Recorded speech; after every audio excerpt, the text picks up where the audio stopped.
जी अस्सलाम वालेकुम everyone, this is Ali Hasan. उम्मीद करता हूँ सब लोग खैरियत से होंगे जी। काफ़ी वोलाटाइल मार्केट है।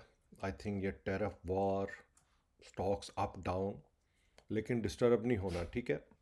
स्पेसिफिकली इसके अंदर आप लोगों ने अपॉर्चुनिटी देखनी है, खासकर क्योंकि we are long term investor, right. तो लॉन्ग टर्म इन्वेस्टर के लिए ऐसी चीज़ें अपॉर्चुनिटी होती हैं। बॉटम पे इफ़ यू कैन अफोर्ड, आप बॉटम पे अपनी बाइंग जो है वो करते रहिए। फॉर इन्वेस्टर, फॉर ट्रेडर्स, उनके लिए टोटल डिफरेंट सिनेरियो, उनको तो स्टॉप लॉस में काम करना है। लेकिन इफ़ यू आर इन्वेस्टिंग, मैं यहाँ पर रिटायरमेंट फ़ंड की बात नहीं कर रहा। अगर आप पेंशन फ़ंड में उसको अपनी रूटीन से करें। हाँ, अगर आपने इक्विटी म्यूचुअल फ़ंड में इन्वेस्टमेंट की हुई है तो उसमें आप थोड़ी सी एसआईपी बढ़ा सकते हैं। इस टाइम में आपको लो रेट पे मिल जाएगा। सिमिलर वे से जो आपका स्टॉक पोर्टफोलियो है, जिन भी स्टॉक्स का, अगर आपको बॉटम पे मिलें तो जस्ट बाय इट, ठीक है, जितना आप अफोर्ड करते हैं। तो जस्ट कंटिन्यू दिस जर्नी। और आई एम श्योर कि आपको ये ऐसी ही अपॉर्चुनिटी है जो कोविड के टाइम पे मुझे मिली थी। सो आई एम श्योर कि you guys can just by it, ठीक है। अच्छा, आज अब बात करनी है मैंने आपसे एज़ यूजल, क्योंकि एज़ यू नो मैंने आपको बोला था कि महाना का हम रिव्यू कंटिन्यू रखेंगे फॉर 1 ईयर टाइम। और इसी सिलसिले में आज मेरा 10th रिव्यू है। तो जिन दोस्त ने ये अकाउंट अपना बनाया था मई के अंदर, वो मुझे मंथली डिटेल शेयर करते जा रहे हैं, और I am also reviewing it कि क्या चीज़ है जो I can share with you. इसके साथ मैंने आपको CZ50 फॉर्म का बताना है। आई एम नॉट श्योर आप लोगों ने ये फिल किया है कि नहीं किया जब आपने महाना का अकाउंट खोला था। तो I will talk about that, ठीक है। तो सबसे पहले तो अब देख लेते हैं कि इस अकाउंट की सिचुएशन क्या थी। एज़ यू नो कि इन्होंने अपना अकाउंट मई में खोला था लास्ट ईयर में। और ये जनवरी 2025 के अंदर इनका टोटल पोर्टफोलियो जो था वो 171,539 का था, और ये इसके अंदर 16,139 जो था वो ऐड हुआ था। कोई विड्रॉ नहीं है इनका, ये लॉन्ग टर्म इन्वेस्टर हैं। And just know, I just wanna share with you that part.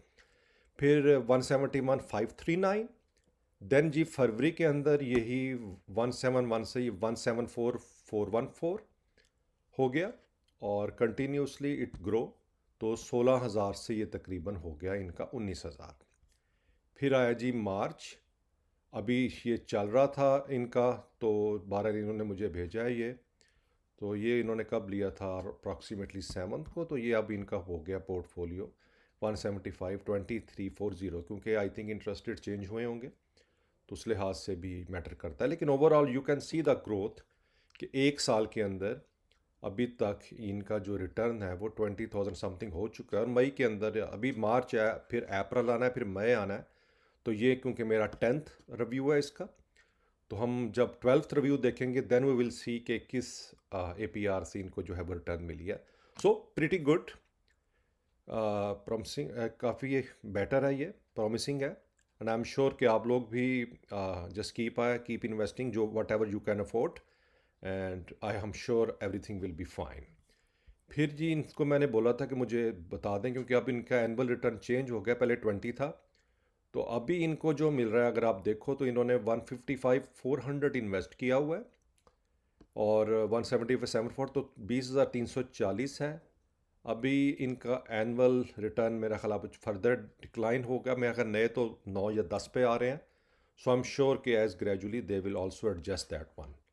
तो एनुअल रिटर्न जो इनको अभी तक मिल रहा है वो 1592 के मुताबिक है। ये चेंज हो सकता है, ये अप टू डिपेंड करता है, क्योंकि जब आप रेट लॉक करते हैं, इवन आप लोगों में से अगर किसी ने कार फाइनेंस भी करवाई होगी तो वो 1 साल के बाद रिव्यू करते हैं। तो प्रॉबली यही चीज़ हुई होगी, इनका भी कुछ स्पेसिफिक टाइम होगा, उस टाइम के बाद ये रिव्यू करते हैं। आप में से अक्सर कहेंगे जी मेरा तो 11 है, मेरा तो 10 है, मेरा तो 15। तो वो डिपेंड करता है कि आपने किस टाइम से खोला है, तो उसी लिहाज से ये एडजस्टमेंट होती है। तो नो वरीज, ठीक है। दे वाना गिव यू बिजनेस अकॉर्डिंगली। तो जस्ट कीप इन्वेस्टिंग। तो I mean it's pretty good, pretty safe in this situation. और अब तो मेरा ख्याल काफ़ी डाउट भी आप लोगों के इस पे क्लियर हो गए होंगे। तो I think you can just continue investing. अब एक चीज़ मैंने आपको बतानी थी। अब जब आप अपनी प्रोफाइल में जाते हैं और डॉक्यूमेंट्स में जाते हैं, तो यहाँ पर आपने नोट किया होगा अप्लाई फॉर ज़कात एग्जेम्पशन। देखो, ये आप लोगों ने डिसाइड करना है। अगर आपने अपनी ज़कात इनके थ्रू डिटेक्ट करनी है फ़ाइन, अगर आप ख़ुद पे करते हैं तो फ़ाइन। अब ये मेरे जो फ्रेंड हैं ये ख़ुद पे करते हैं, मैं ख़ुद पे करता हूँ, तो हमने वहाँ पर एग्ज़ैम्प्ट जो है वो फॉर्म सबमिट किया हुआ है। अगर आप एग्ज़ैम्प्ट फॉर्म सबमिट नहीं करेंगे तो वो ये आपको बता रहे हैं कि as per the current regulation of government of Pakistan ज़कात is deducted on amounts higher than 135,000 the rate of ज़कात 2.5%। तो जैसे ही आपका पोर्टफोलियो, आई थिंक ये डेडलाइन हो गई थी, आप सब ने प्रॉबेबली नोटिस किया, अगर नहीं किया तो उसको चेक कर लीजिएगा। और अगर आपने ज़कात खुद पे करनी है तो आपको फिर एग्ज़ैम्प्ट की एप्लीकेशन सबमिट करनी पड़ेगी, ठीक है। वो कैसे आप सबमिट करेंगे, तो अब आपको समझ लग गया कि अगर आपका पोर्टफोलियो 1,35,000 से ऊपर जाएगा तो 2.5% ज़कात आपकी एनुअल कटेगी। ये महाना ने बताया हुआ है, आप इसको अपनी प्रोफाइल और डॉक्यूमेंट्स में जाके पढ़ भी सकते हैं। अब आपने करना क्या है, इसी के अंदर उन्होंने ये आपको बताया हुआ है कि आप इसको फिल करें, यानी कि ये फॉर्म कहलाता है CZ50। आपने जैसे ही क्लिक करना है ये फॉर्म आपको डाउनलोड हो जाएगा आपके कंप्यूटर में। आपने इसका जो है वो प्रिंट आउट लेना है। प्रिंट आउट लेने के बाद, ठीक है, आपने इसको print and judicial stamp paper via advocate of notary service, तो 50 या 300 का स्टाम्प जो भी होगा आप उस पर जो है वो इसको फिल आउट करें और आपने उसके बाद नोटरी करवा लेना है इसको, ठीक है। नोटरी करवाने के बाद आपने इसको स्कैन करवाने के बाद यहाँ पर अपलोड ज़कात डिक्लेरेशन फॉर्म, आपने यहाँ पर इसको अपलोड कर देना है। अब ये फॉर्म कैसा है, लुक लाइक दिस, ये ऐसा है। इन्होंने लिखा है कि made on stamp paper of ₹50। अगर वो 50 का स्टैम्प पेपर नहीं है तो आप उसको 100, 300 जो भी है वो आप कर सकते हैं। अगेन ये आपने डिसाइड करना है कि आपने ज़कात कैसे देनी है। ये उनके लिए है कि जो ज़कात खुद देना चाह रहे हैं और वो महाना की डिडक्शन नहीं चाहते, तो उनको CZ50 फिल करना है।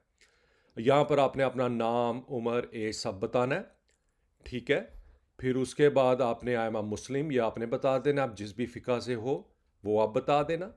फिर आपने ज़कात को जो है वो फिल करने के बाद आपने बता देना है according to my faith and above set फिर I am not eligible to pay, तो आप अपना बता दीजिएगा तो दैट्स फाइन। और फिर जी आपने यहाँ पर अपना डेट, अपना सिग्नेचर, आपने जो है वो ये बता देना है, जो भी आपको विटनेसेस होंगे उनका आपने डिटेल दे देनी है और सिग्नेचर दे देना है। ये जैसे ही फॉर्म आप फिल करोगे, अच्छा ये कहाँ होगा, ये स्टैम्प पेपर पे आपने प्रिंट आउट लेना है इसका, ठीक है, और नोटरी से सब अटेस्ट करवाने के बाद। तो जैसे ही आप अपना CZ50 फिल आउट कर लोगे, सिमिलर वे से कीप इन माइंड अगर आप स्टॉक्स में हैं तो आपको डिविडेंड पे भी ज़कात कटती है, ठीक है, 2.5%।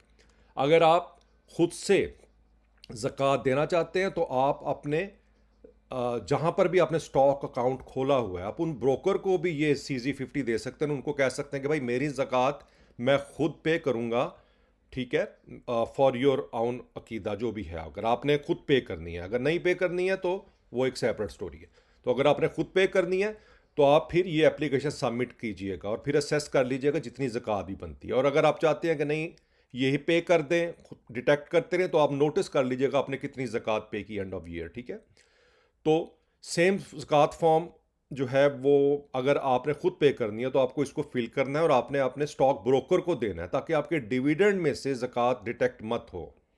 तो ये चीज़ आपने खुद डिसाइड करनी है। अगर आप कहेंगे जी मेरा डिविडेंड कम आया, वरना आपके हर, यानी अगर आपको जितनी भी अमाउंट बनेगी आपकी डिविडेंड की, उसका 2.550 जो होगा वो आपका ज़कात डिटेक्शन होगी हर डिविडेंड के पीछे। तो यही रूल वहाँ भी अप्लाई होता है, यही रूल यहाँ भी अप्लाई होता है। जिनको पता है दैट्स गुड, जिनको नहीं पता तो वो इस चीज़ को अब अपने पल्ले बांध लें, ठीक है जी। तो ये फॉर्म जो है वो आपने फिल कर देना है, फिल करने के बाद आपने यहाँ अपलोड कर देना है, तो उसके बाद से आप अपनी ज़कात खुद पे करेंगे। तो आई एम श्योर अब आपको CZ50 फॉर्म का पता लग गया होगा। अगर कोई कन्फ्यूजन हो तो यू कैन आस्क मी। फिर है जी आपका क्वेश्चन, जमाल राव 1148 कह रहे हैं शुक्रिया अली भाई, आपकी मुखलिसाना कोशिश बहुत हौसला देती है। इंशाल्लाह आपकी गाइडलाइन के मुताबिक एक छोटी सी इन्वेस्टमेंट शुरू कर रहा हूँ, अल्लाह हम सब पर अपना फजलो करम फरमाए, आमीन। Jamal, glad you like it और my best wishes are with you. लेकिन एक चीज़ ध्यान में रखना, मार्केट काफ़ी वॉलाटाइल है, सब इन्वेस्टमेंट स्टॉक में नहीं डालनी।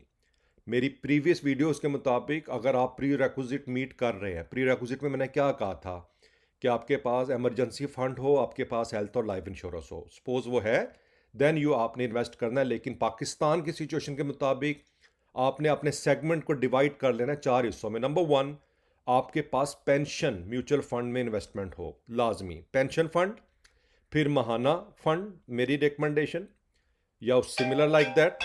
उसके बाद आ गया आपका स्टॉक ईटीएफ, और चौथा हो गया आपका स्टॉक। तो आपने इस तरह डिवाइड करना है। मैंने आपके मैसेज के नीचे भी इस चीज़ को रिप्लाई कर दिया था, तो आई am sure it will be helpful. तो बहरहाल कीप इन्वेस्टिंग, और I am always here if you have any question, ठीक है? अगर मुझे पता होगा आई डेफिनेटली आंसर। फिर Suhaib Durrani, great video sir, very insightful, thank you very much Suhaib, good luck. और आई एम श्योर कि आप भी, you are more and more, I am sure everything will be helpful. ठीक है जी, अब मैं वीडियो यहाँ पर एंड करता हूँ। Keep watching, if you have any question you have my email, Twitter, x पे भी और इंस्टाग्राम पे भी। अच्छा, मैं ट्विटर और इंस्टाग्राम पे वीकली कॉल के स्नैपशॉट लगा देता होता हूँ, तो अगर किसी वजह से भी ना हो तो you guys can also check जो हमारी वीकली कॉल होती है, ठीक है, मंडे मॉर्निंग वाली। तो वहाँ पर बहुत डिटेल होती है और हम प्रोएक्टिव ऑलवेज, जो भी टाइम मिलता है मैं आपकी ईमेल का भी रिप्लाई करता रहता हूँ ग्रेजुअली। चले, फिर अपना ख्याल रखिएगा और आपसे फिर नेक्स्ट वीडियो में मुलाकात होती है। Take care.